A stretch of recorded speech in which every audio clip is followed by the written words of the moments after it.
Anti-D Law welcomes you to the 7-day course for the LSAT-India. In this course, you will receive 7 lessons each for logical reasoning, analytical reasoning, and reading comprehension. So let's begin with today's lecture. This is LR6, the 6th lesson on logical reasoning. The questions in today's lesson have been taken from the LSAT India official prep tests, so you can go and have a look at the questions if you'd like. Before listening to my explanation, I'd like you to pause the video and try this question by your own self first. As you can see, there is something said by Champa, there is something said by Anil, and then you are required to find as to what their point of disagreement is. Alright, give it an attempt. We'll first start with what Champa and Anil have said, and then we'll go on to the question in detail. Okay. If you've tried to read what Champa says, then you might have realized that the first sentence that she says, this, is quite a long sentence, and it might be a little hard for you to make sense of this. It is hard for me as well. So what I do is that I use a technique. I have explained that to you in the RC lessons, but I'll briefly tell that to you now as well. Let me give you an example. Okay, let's say I give you a sentence that a tiger, hungry and thirsty,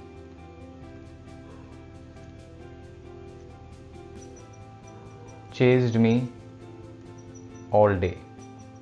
Okay, let us say it's a simple stupid sentence. Now if I want to shorten this sentence, there is something I can remove from this, and then I can look at the rest of the sentence and then add it back. Let me show you. For example, if I were to blacken this part out, let us say if I were to blacken this part out, this part is between two commas, right? And this qualifies the tiger, right? So what you see between two commas qualifies what is given before it. So it is telling you that this tiger is hungry and thirsty. Now let's just read what remains. So what remains is that a tiger chased me all day.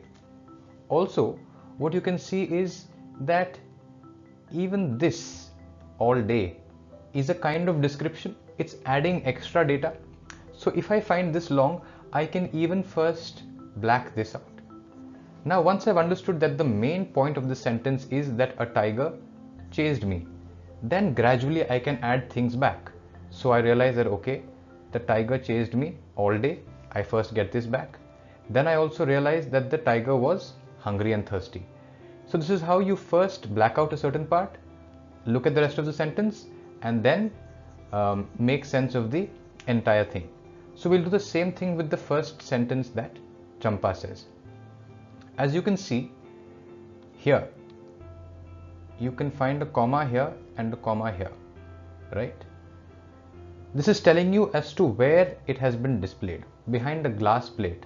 So what I'll do is, since it's between two commas, I'll just black this out for the time being. Alright. Then it says, as you can see, after this comma here you're only seeing as to what it is called. Okay, let me just black this out also for the time being. Of course this is important, but I'll add it back. So now what remains is that the artist Mark Quinn, has displayed biologically replicated fragments of this person's DNA. Don't focus on the name, let's just call him John. Okay, so Mark Quinn has displayed John's DNA, right? In what form has he displayed it? It is his biologically replicated fragments of DNA. Okay, now let's just add back some details. For that, let me say erase this thing at the end of it after the last comma, and he calls this, so this display of John's DNA, he calls it a conceptual portrait of John. So this display of John's DNA, he calls it a conceptual portrait of John. Okay, let me also delete what I have written at the top here. Let me remove the blacks. So now it says that he has displayed behind the glass plate. So it's been displayed behind a glass plate. As you can see, by using this technique, you are able to make sense of this long sentence. So now I'll go ahead and we'll look at the two statements again, and we'll try to arrive at the answer. So let's first take what Champa says. So Champa says that what Mark Quinn has displayed and what he calls a conceptual portrait is basically the DNA that he has displayed. But she goes on to say that if something should be a portrait, it must bear a recognizable resemblance to the subject. Now let us say there is John. Okay. Now does the DNA of John necessarily look like John? Perhaps not. So what she is saying is that although Quinn has called this a portrait, Champa says that if something should be called a portrait, then it should bear a certain kind of resemblance. Okay. So she says that if something does not look like the subject, it is not a portrait. But Anil has something different to say. So Anil says that he disagrees. He says that Quinn's conceptual portrait is a maximally realistic portrait, for it holds the actual instructions according to which John was created. What he says is that this Quinn's conceptual portrait, he says it's a very realistic portrait, a maximally realistic portrait, because it holds the actual instructions. As you know, the DNA is basically a genetic code which contains the instructions, right? So what Anil says is that this is actually a very perfect, it's actually a very realistic portrait because it actually contains the instructions according to which John or John Sulston was made. Okay, so you understand as to what they're disagreeing on. Champa is saying that for a portrait there should be resemblance, whereas Anil says that even if it is not, even if there's no resemblance, it is a very realistic portrait because it holds his genetic code. Now that we've understood this, let's try solving the question. So what we basically learned was that Champa says that since there is no resemblance, okay, her point is that it is not a portrait, right? On the other hand, Anil says he disagrees and he says that it is actually a very realistic portrait. So according to him, it is a portrait. Now when you look at the options, you can see that they disagree on what? Whether this thing is actually a portrait of Sulston or not, right? So D is the answer. It's a very obvious right answer, but we can now also look at the other options. Let us say we pick option A. Okay, whether it should be considered art. This is not a question that they're speaking of. They're not talking about art in general, right? Within art, so art is the large thing. Within art, one thing is a portrait, right? So they are presently talking only about portraits. This is not about art in general. Therefore, this is too wide and therefore I will eliminate option A. Look at option B. Whether this portrait should be considered to be Quinn's work, well, that's not the point at all. It definitely is Quinn's work. Both of them agree that the artist is Mark Quinn. Then they disagree whether it bears a recognizable resemblance to Sulston. You see, I think in this regard there is no disagreement. Both of them agree that there is no resemblance. So let us say if you're looking at the DNA, let's say his DNA looks perhaps something like this. You have a double helical structure for the DNA. Now, both Champa and Anil, both of them agree that this DNA has no resemblance to John, right? So again, this is not a point of disagreement and therefore I can eliminate this option as well. So if you get this method and this process of solving a question, you'd never get a question wrong. So make sure that you do two things: eliminate the wrong options as well as pick the right answer. Spend some time trying to understand the main point. It does not matter even if you take a little time more in order to do this, because accuracy is more important than speed. We'll now see the second question for the day. Alright, so pause the video for a moment and try solving this by yourself.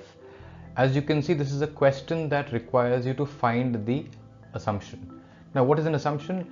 Basically, let's say there's a fact, okay, and then there is a conclusion, okay. What you're generally required to find in this is that there is something in between which allows you to join this fact to this conclusion, and that thing is the assumption, okay. So just try to look for the assumption in this by your own self, and then we tally and see if that assumption is here. Give it a shot and then we'll solve it together. So let's try to look for the assumption in here. It's important to try to look for the assumption by your own self first and then look at the options, because if you look at the options straight away without giving it enough thought, you won't even know what you're looking for. All right. So let's see what is being said here. Let's look at the first line. Look at the essence of the first line. That when exercising the muscles on the back, it is important, in order to maintain a healthy back, to exercise the muscles on both sides of the spine equally. So what that means is, let us say if this is the spine and you have muscles on both sides, so you have the muscles here and you have the muscles here. So according to this, both these sides should be exercised equally for it to be healthy, okay. This is what is being said. And then the next line, as you can see here, it says that after all, balanced muscle development is needed to maintain a healthy back, since the muscles on opposite sides must pull equally in order to keep the alignment okay and to protect the spine. So what it says later on is that balanced muscle development is needed to maintain a healthy back. You must always look for the one word that is repeated in both sentences. As you can see, a healthy back is spoken of here and a healthy back is spoken of here. Now these two things are generally going to be joined by an assumption, right? So if there is a fact here and there is a conclusion here, try to always look for the one word or the one phrase or the one concept that is common to both, because that is what binds them. And you will find that your assumption is always somewhere around that. Okay, so as you can see here, that it also says that that balanced muscle development is needed to maintain a healthy back. So what that means is that if you're balanced, a healthy back must be balanced, and in order to be healthy, it must be done equally. What that means is that if you do not do this equally, let us say you work on only the right side or only the left side, that would lead to an unbalanced muscle development, and that would cause problems. Now that we've understood this much, let's go and have a look at the question. So what we saw was that in order to have a healthy back, right, it is necessary for us to have balanced muscle development. What we also saw was that in order to maintain a healthy back, it is important for us to work out both sides equally, right?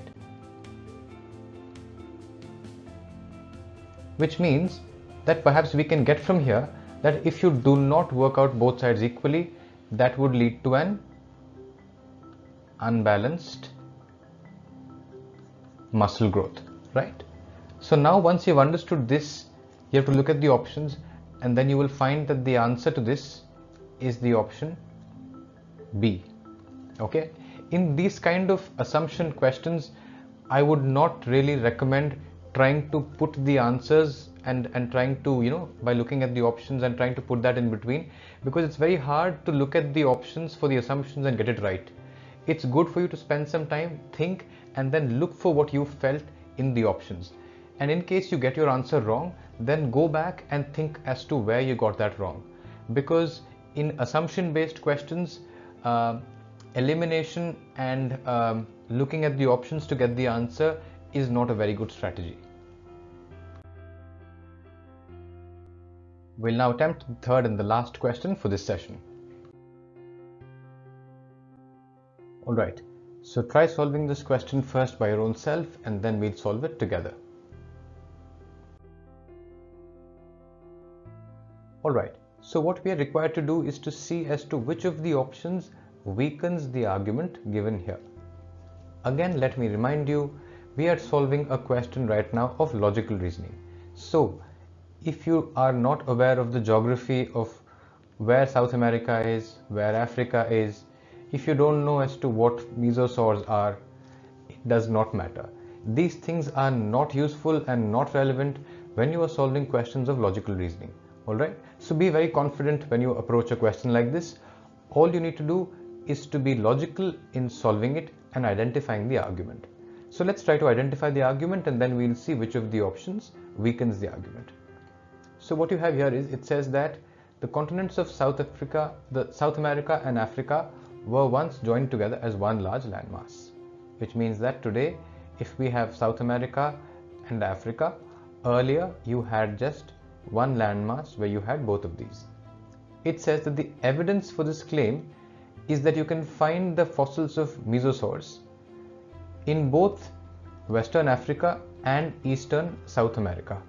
So what that means is that you can find the fossils of mesosaurs in, so let's say this is South America and this is Africa. So you can find these in both Western Africa, so the Western Africa would be this, right, and in Eastern South America, so this would be this. So what he's trying to say is that since you can find these both here, perhaps these mesosaurs must have lived here and then this must have broken, and therefore you have fossils of mesosaurs on these two parts. So this is the argument that is being made. So the argument is that since you find these mesosaurs on both these sides, these two must have been joined at some point. Now let's go and look at the options. Alright, so let's remind ourselves as to what our argument was. Our argument was that if these were the two land masses, we saw that the fossils of a similar species, in fact the same species, was there here. And since there is this similarity, we believe that at some point these two were joined. Alright, so this is our argument. Now let us see as to which of the options weakens this argument, which means which of these goes against this idea. Okay, so let's have a look at option A to start off with. Option A says that the fossils of the mesosaurs are the only ones unearthed in both Western Africa, let's call this Africa, and let's call this South America, and South America. Okay, so you can see this. This actually strengthens this argument and therefore I will eliminate this. As you can see, it's repeating and in fact strengthening further because it says it's the only one. So since this is strengthening the argument, I will eliminate this option. Let's look at the option B. It says that the fossils of the mesosaurs found in Western Africa are of the same geologic period as those unearthed in South America, which means that what you saw in South America and what you saw in Africa were of the same time, which means this also strengthens the argument. Since it's strengthening the argument, I will again get rid of this as well. Let's look at option C. Mesosaurs would not have become extinct if they had not inhabited both. Oh, so this is absolutely unnecessary. It talks about extinction, things that have not been considered. Always ignore an option that gives you useless, surplus, extraneous data. So I can get rid of this as well. So even option C is not the answer. Let's look at option D. It says that the fossils of the mesosaurs were found very near the West African and the East American coast. So it's saying that it was very near to the coast. So this was very narrow. In fact, this again strengthens the argument that these were together. So again, this also strengthens. So I get rid of this as well. It leaves us with the only with option E. So it must be the right answer, but let us see if we actually do find it. Okay.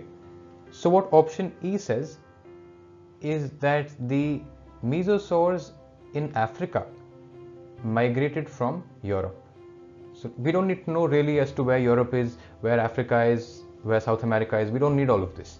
So it says here that the mesosaurs here actually came from Europe, and that the mesosaurs in South America came from Asia, right? So if this has happened, it means that these need not have been the same landmass, because this has come from a different place and this has come from a different place. So this is the one that actually weakens the argument, and therefore the right answer to this question is the option E, because it weakens the argument as required. So I hope this lesson made some sense to you. In case you have any questions, you may ask me in the comment section below. Always remember that when you're solving logical reasoning, you are not required to have any great knowledge. On the contrary, if you were to use your knowledge of the map, if you were to use your knowledge of geography or of fossils and dinosaurs and mesosaurs, you'd in fact land up in trouble. Alright? So all the best. Thank you so much.